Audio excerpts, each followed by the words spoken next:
வணக்கம். திருப்பொற்சனம் சேனலுக்கு உங்களை பக்தியோடு அழைக்கிறேன். திருவாசகத்துல திருக்கோத்தும்பிலிருந்து தொடர்ந்து பாடல் வரிகளை படிக்கலாம்.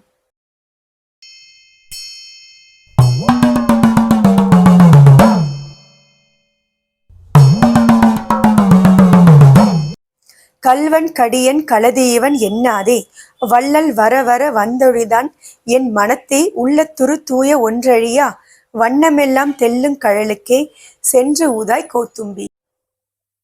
சிவபெருமான் என்னை கெட்டவன் திருடன் அப்படியெல்லாம் என்னை வெறுத்து ஒதுக்காம கொஞ்சம் கொஞ்சமா என் உள்ளத்துல அதையே கோயிலாக எடுத்துக்கொண்டு தங்கிவிட்டார்.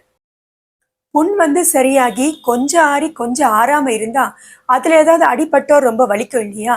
அது போல உள்ளத்துல துன்பம் கொஞ்சம் மிச்சமா இருந்தா கொஞ்ச நாள் கழிச்சு அது முளைச்சு படர்ந்து அதிகமாயிடும்ன்றதாலும் அரிசியை முரத்துல போட்டு புடைக்கும் போது அதுல கல் உமி இதையெல்லாம் ஒதுக்கி வச்சு அரிசியை தனியா சேர்க்கறது போல இறைவன் என் மேல கொண்ட கருணையால என் உள்ளத்துல இருக்கிற துன்பங்களை எல்லாம் ஒதுக்கி வச்சு அவருடைய திருவடிகளை காட்டி எனக்கு தூய இன்பத்தை தந்தார்.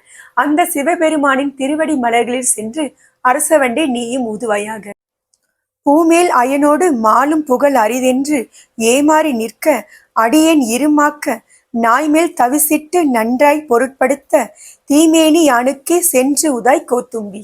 செந்தாமரை மலர் மேல அமர்ந்திருக்கிற பிரம்மாவும் திருமாலும் கூட சென்று அடைய முடியாதது இறைவனுடைய திருவடிகள். அந்த திருவடிகளை நான் என் கண்ணால் கண்டேன் என்ற அருமையோடு கர்வத்தோடு நான் நிற்கிறேன். யானை மேல வைக்க வேண்டிய அம்பாரிய நாய் மேல வச்சது போல நாய் போல இருந்த எனக்கும் அவர் உள்ளத்துல இடம் கொடுத்து என் மேல கருணை காட்டி என்னை அவர் ஆட்கொண்டார். அப்படிப்பட்ட தீப்பிழம்பு போன்ற ஒளி வடிவமான திருமேனியை கொண்ட அந்த சிவபெருமானின் திருவடி மலர்களில் சென்று அரசவண்டே நீயும் ஊதுவாயாக. மீண்டும் அடுத்த பதிவுல சந்திப்போம். நன்றி, வணக்கம்.